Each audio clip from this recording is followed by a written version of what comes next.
Oh, you did want to go deep on this one, didn't you? Oh yeah, I did. You did warn me. It's literally something I'm going through right now, and it's tough.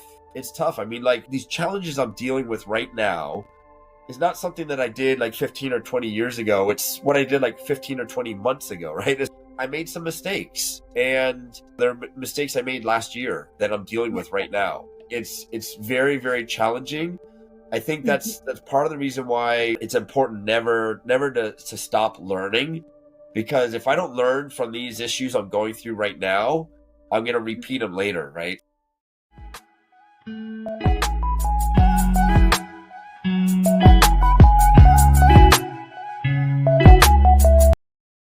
All right, so I'm excited about this episode. So, Chad, I've known what, a year now? 2 years? It's 3 been years? longer than that. I think it's been 3 years. Three Time years. flies. Yes, a while now. He's a part of the Entrepreneurs organization, but he's also a part of the Real Estate Guys community and different things that we're involved in. So we have been at events together and have navigated different things together. And in light of what this show is all about, it's about normalizing the entrepreneurial journey and not just sharing the highlight reels, but the real reels of what it takes to build and scale an organization, which includes building and scaling ourselves and facing some of those inner demons that we might have that block us from being the type of leader we need to be to transcend the things that cross our path. And entrepreneurship, you don't get a playbook. So it's not like when this happens, when this betrayal, when this plot twist, when this thing happens, this is exactly what you do. It's like entrepreneurship is like, never encountered this before. I don't have, my boat has holes. I don't have oars. I have no teammates. And what am I supposed to do? So this is going to be that type of conversation. And so, Chad, I'm excited to have it with you because I feel like you've earned your tiger stripes.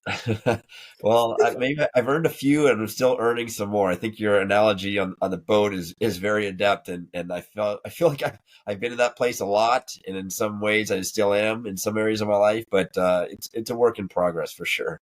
Yeah. Let's take it back before the current entrepreneurial stuff. But when did you know you were going to be an entrepreneur, that you had that itch or bug?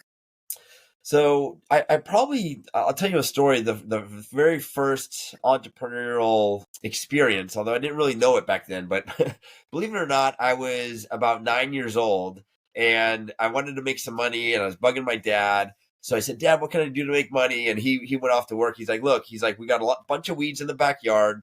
Grab a bucket, and every bucket you fill up, I'll give you $1. I said, okay, that's great. I'll work on it, Dad. Thank you. And so he headed off to work, and I'm the oldest of 5 kids. So I told my brothers and sisters once he left, I said, hey guys, look, we can go pick weeds. And for every bucket you fill up, I'll give you 50 cents. They're like, 50 cents? I'm like, yeah, 2 quarters. They're like, great, let's do it. And so we all went, we bum rushed the backyard and picked a bunch of weeds. And my dad came home and I showed him all the buckets filled. He's like, wow. He's like, you got a lot of work done. I'm like, yeah, Dad, that's $8. Pay me up. So he gave me $8, and then I paid $4 to the employees, and that was my very first entrepreneurial journey. My youngest sibling was probably 2 at the time, and I was about 9, and we all went to work. You call them employees. I don't even think that's legal. Oh man, yeah, there's definitely under the table for sure.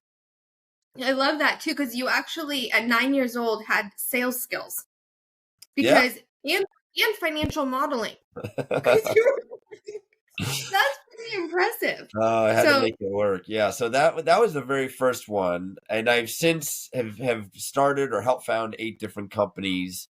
The last of which was just about 6 months ago, non-real estate based. But anyways, yeah. So I've been entrepreneurial, and it's definitely a lot of ups and downs. I'm sure we'll get into. It's not a smooth sail by any means, but I wouldn't trade it for the world.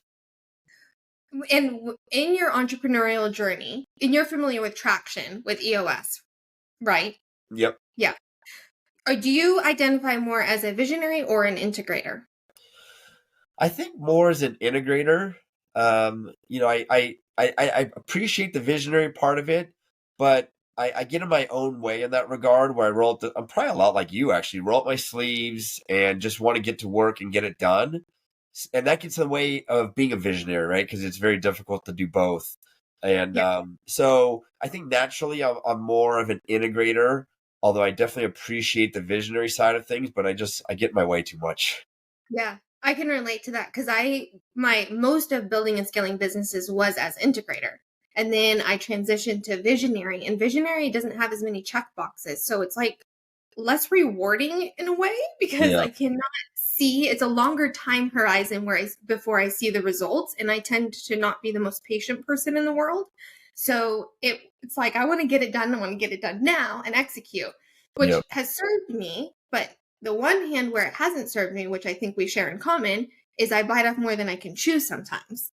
yeah. And how do you balance or blend? I don't like the word balance because I feel like it's homeostasis and it's not attainable, but how do you blend all of your passions to get it all done? Yeah, it's difficult, really difficult, and to be frank, I really haven't figured it out. I think it's a continual reevaluation and kind of adjusting of where your priorities are to kind of improve the balance. Because I agree with you, you never really find the balance, but maybe at least trying to improve it. And Mhm. I think that's part of the reason why like retreats are important, or things where you can step away and kind of take a step back and look at things is pretty important because it helps you to kind of re-baseline yourself. But I don't have those answers. I just know that for me, like part of my why is to find a better way, that like that's who I am to Mhm. a core.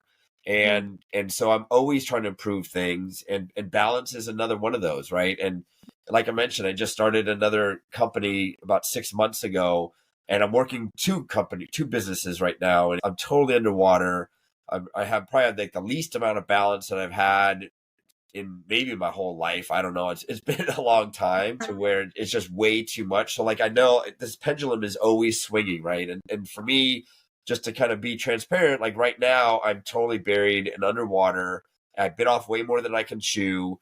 But as entrepreneurs, we figure it out, right? And it's not always a smooth road to figure our way out of things. It is oftentimes bumpy, and like you mentioned earlier, we got some holes in the boat, but we plug them, we get better, we improve, and that's the process, or part of the process that I'm in right now.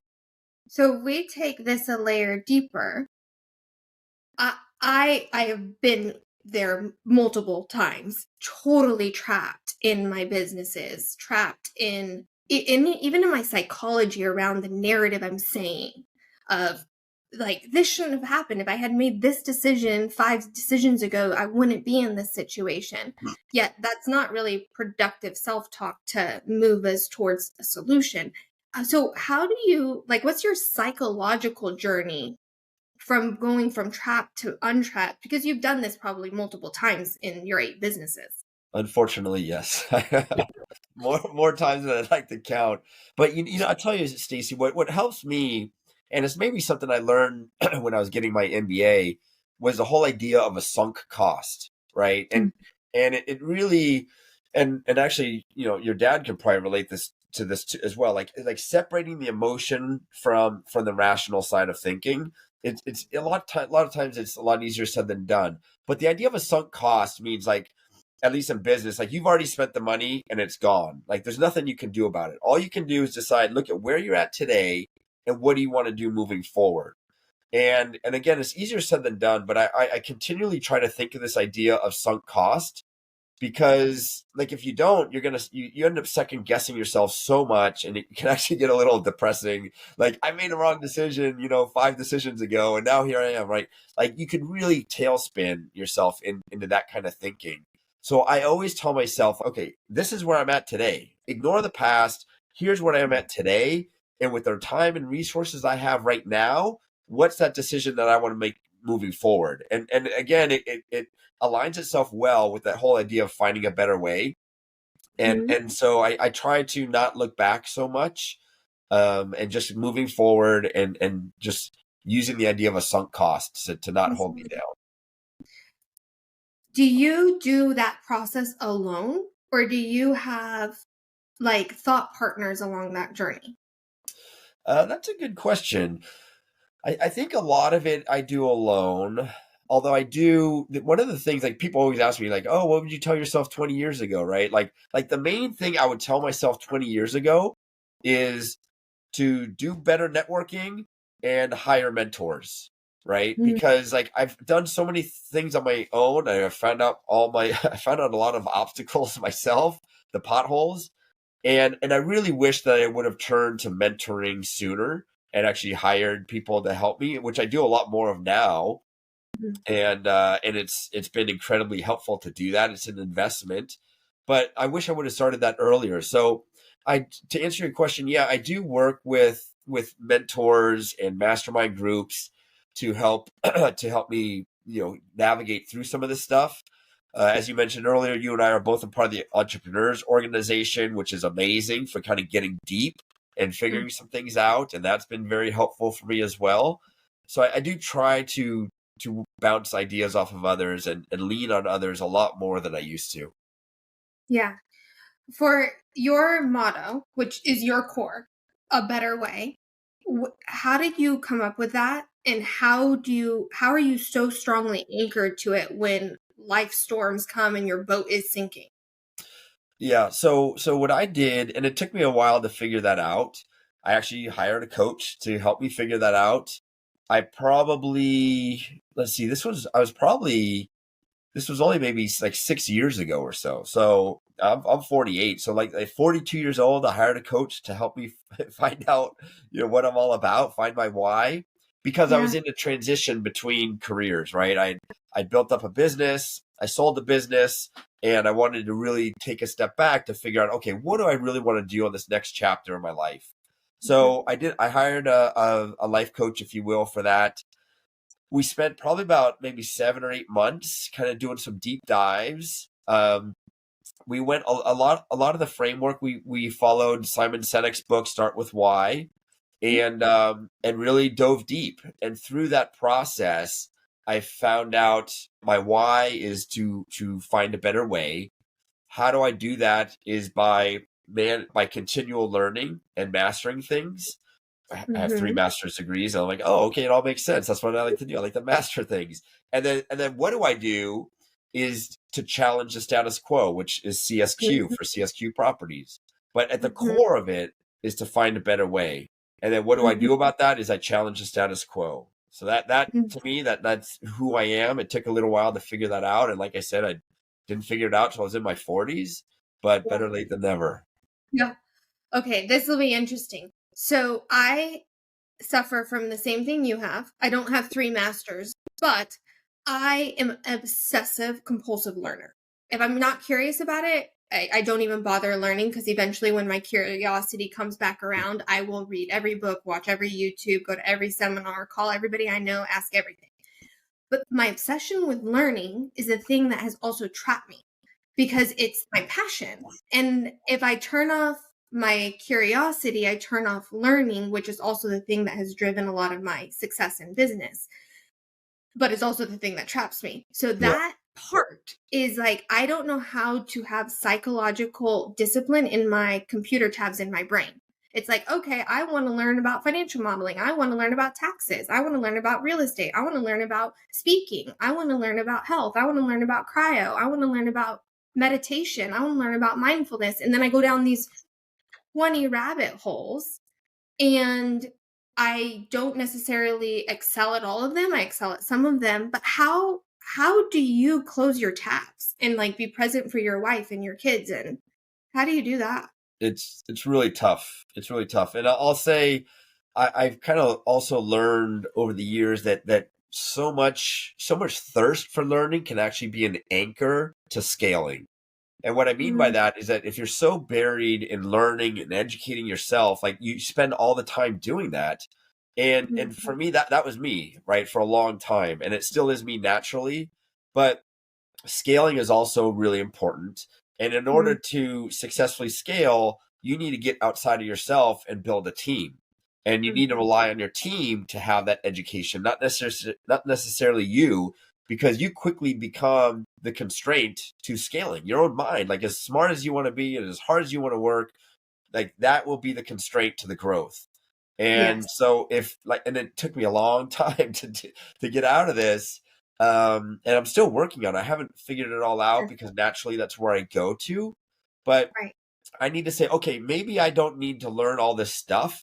Maybe I need to partner with somebody or hire with somebody who knows it way better than I do, who's put in way more time into it, and lean on them to be a part of the team to really get to where I want to go to. How do you divert your focus then? Because if you are obsessed with learning and it's an anchor to scaling, Yeah. how do you feed that appetite? Yeah, and just to clarify, like the anchor is really like a headwind to scaling, right? We don't mean like anchoring as a good thing, like, oh, I'm anchored. No, it's like anchor isn't holding you back. Right. It, Exactly. yeah, Right. it's hard. It's really hard. And I think in order to get past that, and again, we're having a discussion here. I don't have this figured out. I I'm know. kind of learning, right? It's great because we are on the same journey. Yes, yes. Sometimes I'm really good at closing the tabs, and sometimes I am terrible at closing the tabs, and I'm up all night. Yeah, no, I hear you. I agree 100%. So one of the things that kind of helps me is to look less tactical and more strategically and say, okay, like I got all this stuff I can do to figure out, hire these people, blah, blah, blah. But where do I want to be in 5 years?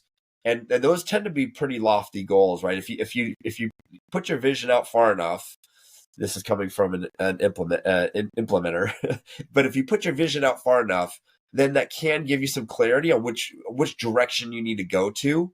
And you Yeah. think, okay, well, if I want to be there in 5 years, like I can't be doing all this stuff that I'm doing right now. I need a team to lean on. Sometimes that helps me to get out of my own head of Yeah. saying, okay, I'm going to do this. I'm going to learn that. I'm going to study here, right? Like get Right. out of my own way and realize that these little things I'm talking about that are taking up my time aren't going to get me to where I want to be in 5 years. And then that can help kind of jolt me and say, okay, yeah, I need to go this way and get out of my own way. Then you jump that hurdle that you just said, getting like perspective. Yep. Then it's the trust hurdle. Who do you trust, and how do you scale that trust? What has that journey been Oh, like? I I just gave a 45-minute talk to 1,000 real estate entrepreneurs on this very topic 2 weeks ago. Okay, And well, full of I mean, knowledge then.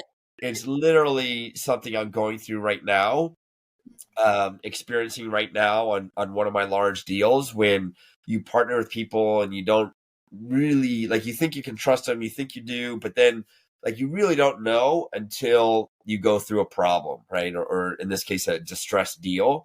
And then you really start to see the true colors for people. And so that was the basis of the talk I gave. And it's tough. It's tough. I mean, like, like these decisions I'm talking about, like these challenges I'm dealing with right now is not something that I did like 15 or 20 years ago. It's what I did like 15 or 20 months ago, right? It's like so that's why I said it's continual learning because I made some mistakes and they weren't mistakes I made 10 years ago. They're mistakes I made last year that I'm dealing with right now. Right. And it's very, very challenging. I think Mhm. that's part of the reason why it's important never to stop learning, because if I don't learn from these issues I'm going through right now, I'm going to repeat them later, right? So I'm being very diligent about trying to have some introspection into what I'm going through, what might have caused it, and how to Mhm. avoid it. That's an example of where I really do look backwards, right? And like you Yeah. said, kind of getting stuck on a decision you made five decisions ago. and Mhm. and I am trying to do that and trying to learn on how to to have some tests on who I'm Mhm. trusting, Mhm. because once you start getting these people in your inner circle, like there is a high level of trust, and if that's Yeah. violated, that's a Yeah. big problem. And not that you can ever avoid it. I'm going through it right now. Yes. But you try to get better and have less violations of the trust as time goes on. Yes. Well, we have been on similar journeys and similar timelines. We're still both in this evolution. I recently read the book Trust by Dr. Henry Cloud. It was phenomenal because I thought of trust more like an on-off switch. Either you have it or you don't. I'll give it to you, but if you violate it, then it's over and we've got Yeah. to mend it somehow. Now he talks about there being 5 things you trust people on. One is understanding. Like, do you understand me and do I understand you? The second is motive. Like, is your motivation for my highest good, or do we have a shared motivation for some sacred good? Character, ability, and track record. And all of those five combined is what makes trust. Yeah. Whereas I did not have the anatomy of trust. And I'm like, oh, I like you. You're cool. We have a lot in common. We bonded. You're trustworthy. That's good to go. You're in a deal and you're like, whoa, Yeah. there gets a hole in the boat. And then you're like, okay, you're not who I want in my boat when there's a hole in here. And these are questions I'm asking, and I know you are too. So this is an interesting conversation, is how do you test for how someone's going to behave when holes are in your boat before Yeah. holes are actually in your boat? Yeah, that's a problem. I mean, I love that. I haven't read that book before, but I love the idea of thinking of trust like on a spectrum. And I'm Mm-hmm. kind of like you. I always think it was on or off, but now that you're talking about it, like it really could be a spectrum of trust. And I think the question is like, okay, how do you evaluate or think of people when their boat has no holes in it, right? Like you're trying to trust somebody, their boat has no holes, they haven't gone through that yet. You haven't been in a boat with them when there is holes, right? I mean, because that is really where you learn a lot about people. Um, so just like one of the things I've started to do, because it's really hard to determine that level of trust without holes in the boat. Right. But you don't want to have holes in your boat to figure it out. So like this is something I just started implementing recently is trying to like, if you're hiring someone and you call references Mm-hmm. and really the meat of the call is what's between the lines, right? And you really have to know how to read people. Have to know how to ask questions, and because they're not a lot of times they won't blatantly say any bad things about the other person. So you need to get really in tune with what they're trying to say without them saying it. And Mm-hmm. the same is true when you're asking for references for people that you want to partner with. So for me, on different partnerships, I'm looking to find who was in their boat when it had holes and talk to that person. You see what I'm Yes. saying? Yes. So I try to find in real estate a distressed deal or problem that came up, and I want to talk to the partners of Yeah. my potential partner and say, hey, what was that like? And Mhm. you got to be very diplomatic about it because you can't try to throw them under the bus or anything like that. You need to read very carefully and do it like okay, what was that like, or what did they do? How did they show up? Oh my gosh, Mhm. that sounds so hard. Like I had to go through this, and you throw out your own experiences, and then Mhm. that gets them to open up a little bit more. They can relate to you just off a quick one phone call, and really find out what happened in their boat when they had Yeah. holes in it. So that Yeah. I'm getting a lot more traction doing it that way instead Yeah. of just looking at their own track record and trying to do like, oh, let's hang out together, let's talk, let's do all the one-on-one that we might have to build trust, which is kind of superficial, takes a long time, and you have Right. smooth sailing, so you're not going to figure it out anyways, and, Right. and and go back in time to figure out where they had problems and talk to the other people on the boat. Right. And even their reaction to you doing that is an example of whether they're trustworthy or not. If they're not enjoying you going and talking to these other partners that they have, then maybe Yeah. it's not a good partnership. That's so interesting. So trust, sticking with the trust topic, because I think a lot of times we don't realize there's a trust problem until there's an efficiency or a production problem. Like when we start getting friction, we're like, oh, now I understand why we're not being productive is because we actually don't trust each other. Do you have a process for having those pink elephant conversations or crucial conversations when you reach that moment where trust was broken? I think that's tough, and naturally, I'm not naturally good at that. Coincidentally, I just had to have a conversation like that yesterday, where I Oh, had an employee with a lot of charges on the credit card, and it sounds kind of frivolous, but this was like a high end manager guy, and I had to have a tough conversation with him, right? And it's not fun, but no. I found that it's as uncomfortable it is for me. Like some people naturally do that all the time, but me, it's uncomfortable. But what I found is that it's better to try to nip it in the bud earlier because 9 times out of 10, whatever you sweep under the rug doesn't stay under the rug. And in business, it's going to get worse. Yes. So I try to get out in front of it sooner than later, even if it's uncomfortable for me, it's uncomfortable for them. Again, looking out in this example, a year down the road, would I rather deal with it a year down the road when it's a lot worse, or just deal with it right now when it's more manageable? And so Yeah. I try to always front load a lot of that stuff. And if I get out in Mhm. front of it sooner, I find that it Mhm. goes over a lot easier. Mhm. I have found that so true. Like the second you see it, say it, because it will just eat away at Yeah. you and your own energy as a leader too.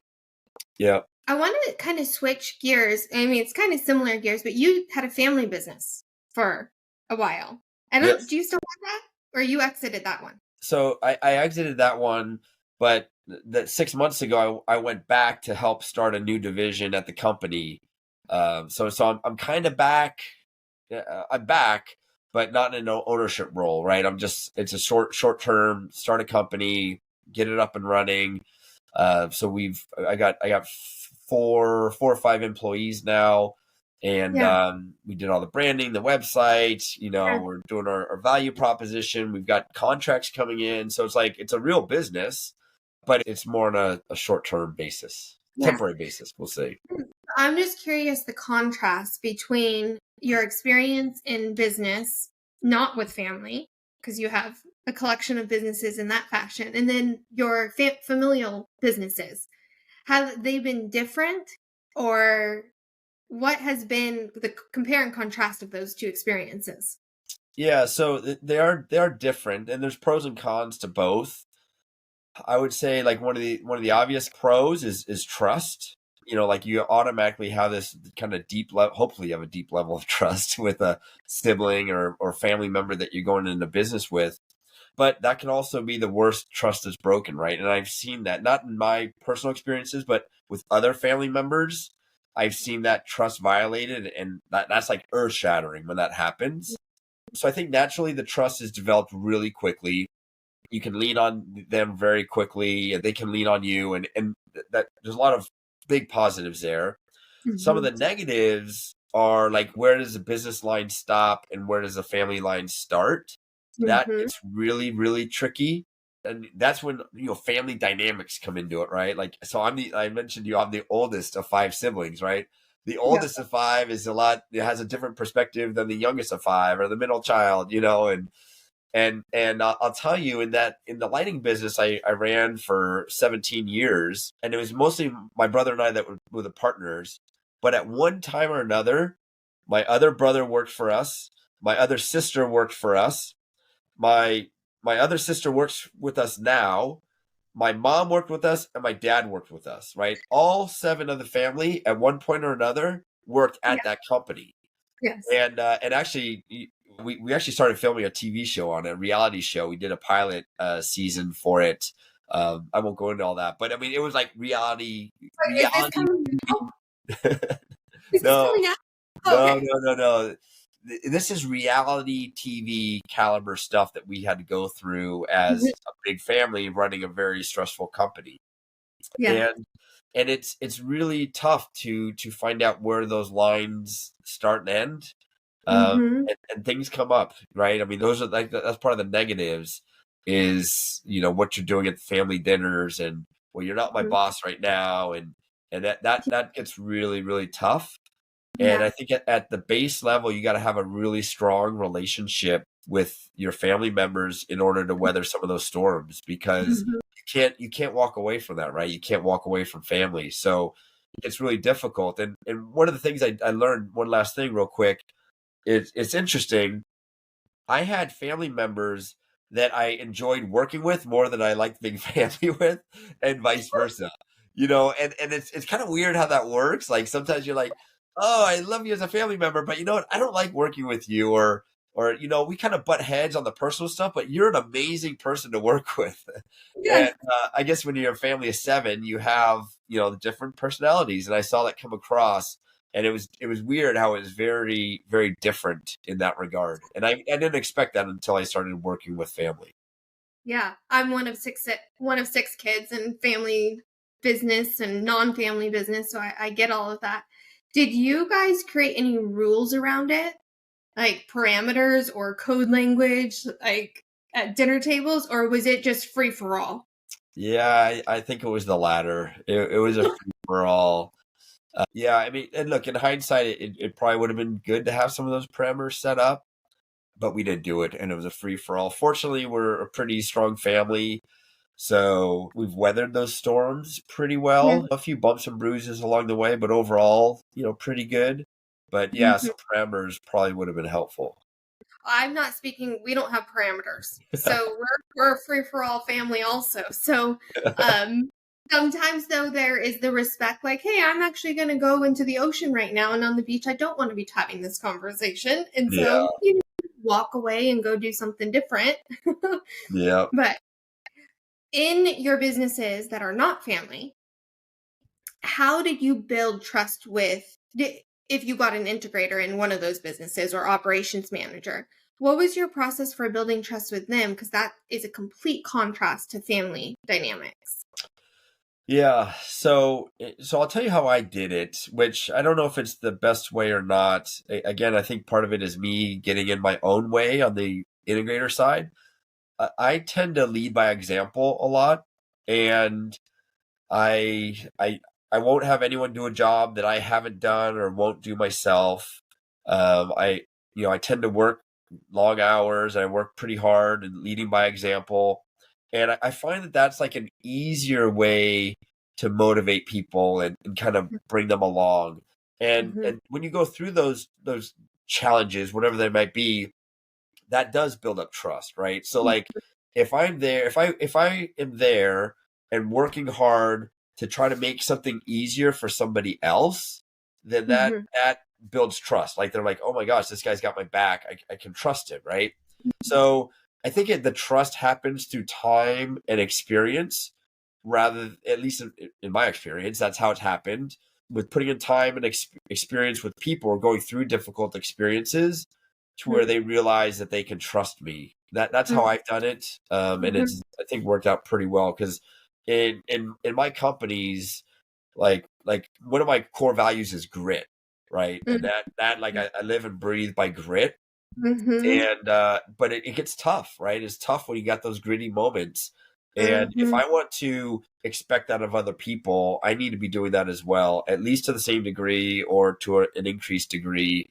And that's where it does get challenging with family. And I have 5 kids now, and the balance I haven't found. Right, I'm leading by example, and I'm motivating, and I'm building trust. And meanwhile, I'm trying to raise a family, so it gets challenging. But that's how I've done trust in the business side of things.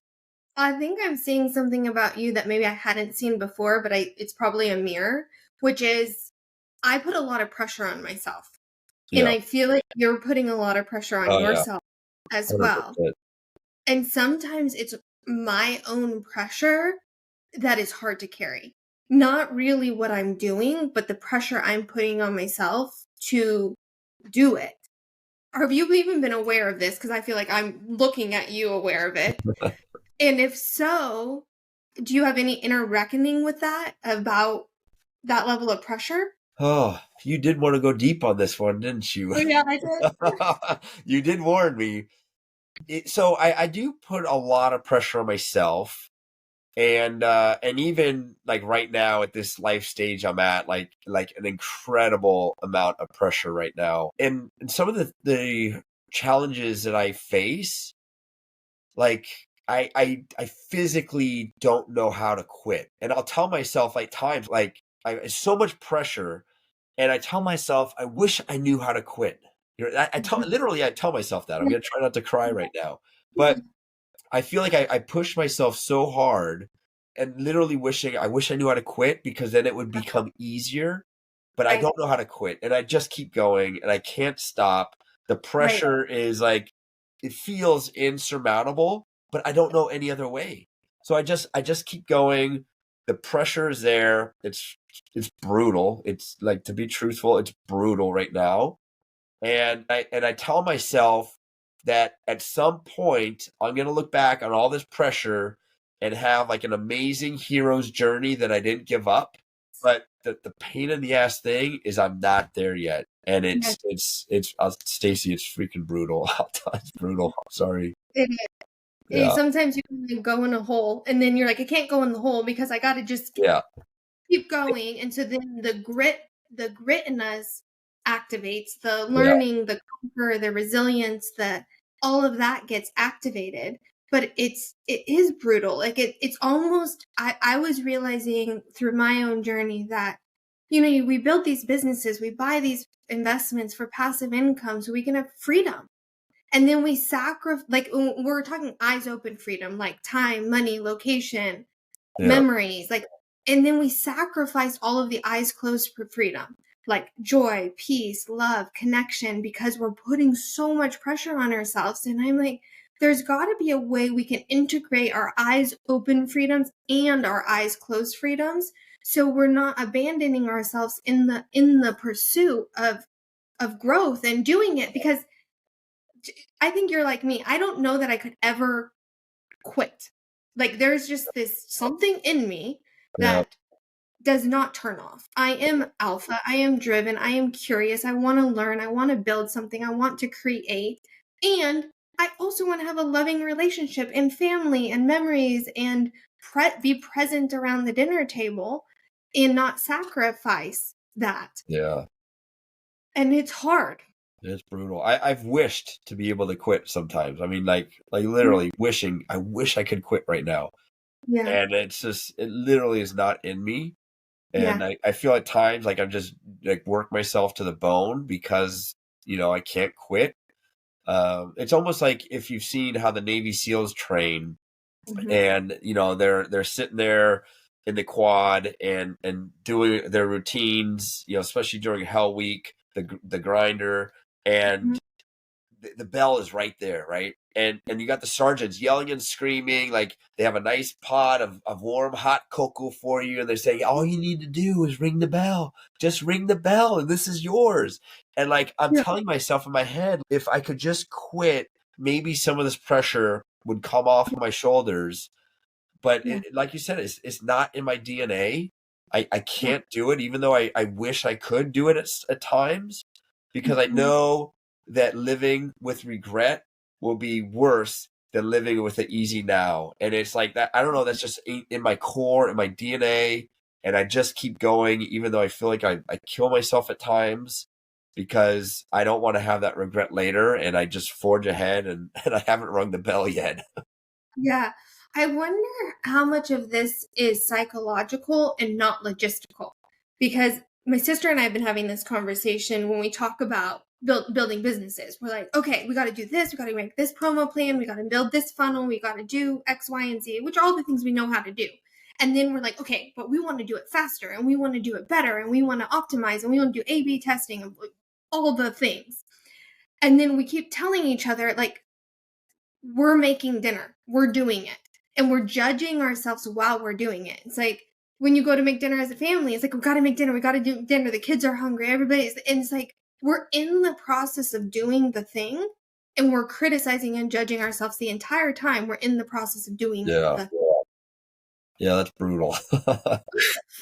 That's brutal. That's a good analogy, but yeah, it's brutal to do that. But I know naturally, I think people like us, and probably a lot of entrepreneurs for that matter, do that. Mhm. And if they look back on it after the meal was done, they're like, yeah, I kicked butt. That's an amazing meal. But they're a little too critical when it's going on. I agree Yes. 100%. Yeah. Yeah. Well, I mean, I see you as an entrepreneur, and I honor the pressure because I do think this is not. I think this isn't just a you thing. This is an entrepreneur thing. This is a leader thing. We put a tremendous amount of pressure on ourselves, and then also we have a lot of mouths to feed, not just the people in our household, but the people on our payroll. And Yeah. so there is this, and in your case, you have investors, and or for your deals, maybe not in your Sure. businesses, but Yeah. that is pressure. Like we care about it, it's care also. And so you can't turn off the empathy either. And that has been really a struggle for me, is how do I bring all of my compassion, softness, warmth to it while also being a Navy SEAL, gritty and not ringing the bell. Like, Yeah. how do you do both of those things? Oh, it's exhausting. It's exhausting.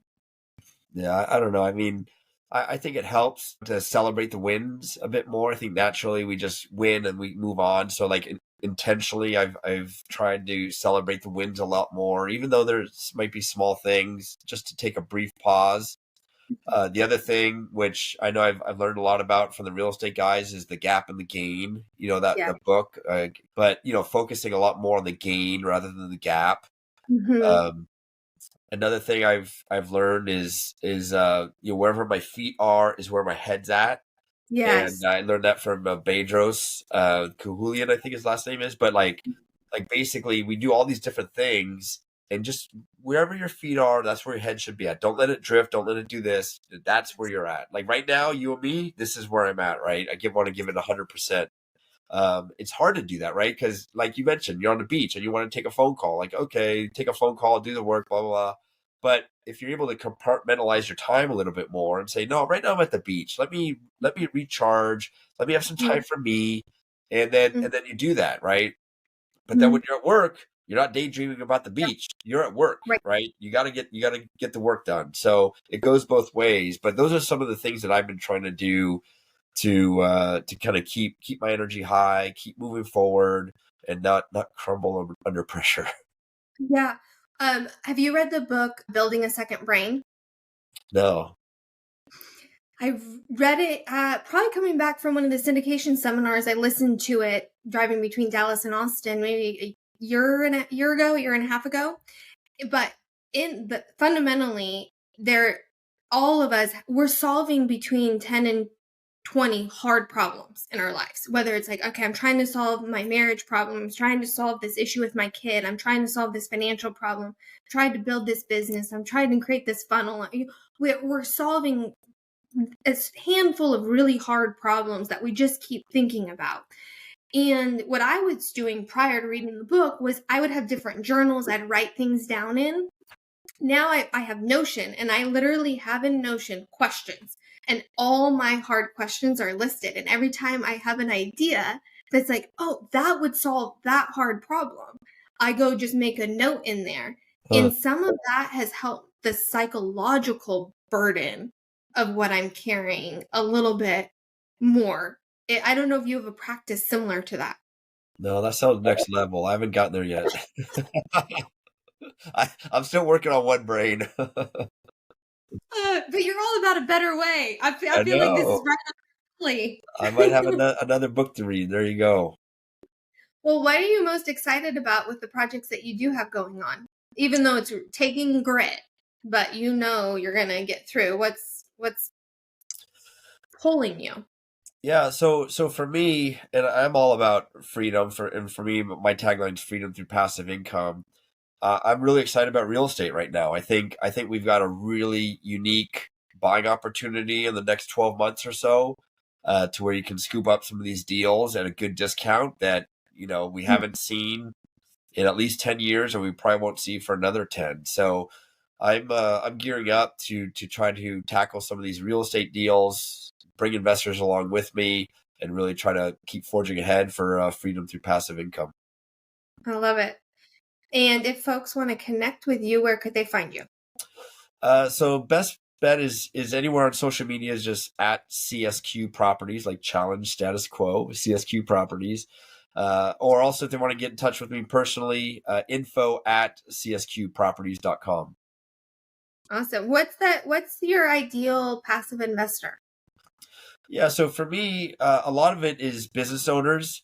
I have a lot of compassion and sympathy for business owners. I know they're stretched in a million directions. I know the heartaches they go through on paying their employees before they pay themselves. So what I try to do is create a second or third income stream for business owners so that they can take care of themselves, because Mm-hmm. oftentimes they get paid last, right? And I've seen those challenges. I've lived through those challenges. I wish that I would have had this when I was building my businesses and I was more flush with cash, but I didn't. I didn't really know much about it. So I'm really trying to help business owners create Mm-hmm. multiple income streams from truly passive income. Mm-hmm. And you would know how to do that because You're a business owner, but it doesn't mean we're immune from business struggles. Just because Yeah. we have passive income, we still have too many tabs in our brain open, and we take on more than we should Yeah. at times. Yeah, and you could probably relate to this. Like, I don't know if you've had times in your life, like, where you really go through a lull, and let's say just things are quiet, everything's smooth, that you come home, there's nothing to do but watch TV. Like, I've had a few of those times, and I Yeah. don't like it. I get irritated. Like, I get bored. I get unhappy. I'm like, this does not feel good. No. So I can relate to those people that say, like they never want to retire because they love what they do. So I know we've talked a lot today about the challenges and headaches and pressures and all Yeah. that stuff. But I'll tell you, when I haven't had that, I get restless. Me And too. truth be told, I'd rather be in the position I'm at now, where I'm creating things, I'm building things, I'm chasing after it, I'm getting goals. I'd rather deal with those struggles than to deal with Yes. boredom. Yes. I have gone through it's peaks and valleys. Yeah, It's just that is the journey. That's the human journey. It's not just entrepreneurship, but it's the human journey. Because people sure. even outside of business can go through this. But I have been the same way. If I'm in a lull, I I have to obsessively read. Yeah, I read obsessively and binge because I have to be stimulating my brain. If it's not stimulated, I get stir crazy. And then what happens is I get irritable and I start creating problems in a peaceful environment just to solve the problem yeah, because I need something to do. yeah, yeah. Yeah. I hear you. I hear you. It's uncomfortable. So it's all right. I'm not trying. I don't. I hope this conversation isn't coming off as trying to complain to those listening. I mean, we do love what we do. I can speak for Stacy. I've known her for, yes, it's been probably over 3 years now, Stacy. We've had a lot of really long, deep conversations. And I know you really well, so I know we're cut from the same cloth. But so it's not to complain. It's just to share the challenges we've had, the things that we are going through even today. But really wouldn't have it any other way if we could. Yeah, if anyone has the spark in their heart to create something, which whether it's like I want money, so I'm going to pick weeds and get my siblings to, do it, or it's like I love real estate and I'm good at it and I can share this wealth with other people. If anyone has that on their heart and they know in 20 years, 30 years, 40 years, you're going to wake up on your deathbed and wish you would have done it, that's a bigger regret than anything that we talked about in terms of how hard it is. Sure. Doing hard things builds character. Doing hard things builds self-respect. And when we don't do hard things, we lose all of that. And I think in a lot of ways we can see that in society right now. Sure. Not doing hard things is not good for humans. Doing hard things is great for humans, and it builds it reinforces itself. It's an energy producing activity. Yeah. Versus kind of a death spiral if you don't. I agree. It's like you mentioned before, that's part of the human journey, right? Like, if you don't go through those peaks and valleys and standing on top of a mountain to look back on all the hard work you've done, you're cutting yourself short. I agree 100%. Yeah. And there's seasons. It's seasons where you can be in a hard season and then it's a fun season. Like you're coming down the mountain and everyone's cheering for you. And those are the best seasons. Yeah. I think one of the things I've learned is not to over-identify with the wins or over-identify with the failures. Like I'm not defined by either of them, and Yeah, staying that's great. kind of that rooted seat is helpful along the journey. Yeah, that's a great point. You're amazing, a phenomenal entrepreneur. I know you're under a lot of pressure, but I appreciate your wisdom, your insights, the gift of your time. And I have no doubt that you are going to emerge from everything and find a better way, which is what you've done your whole life. So Yeah, it's a work in progress, but I really appreciate that, Stacy. It means a lot coming from you, so thank you. yeah. Well, to all those listening, I hope that this fed your entrepreneurial soul and that you pursue your dreams while staying rooted and getting shit done, because we can't win if we don't execute. Cheers.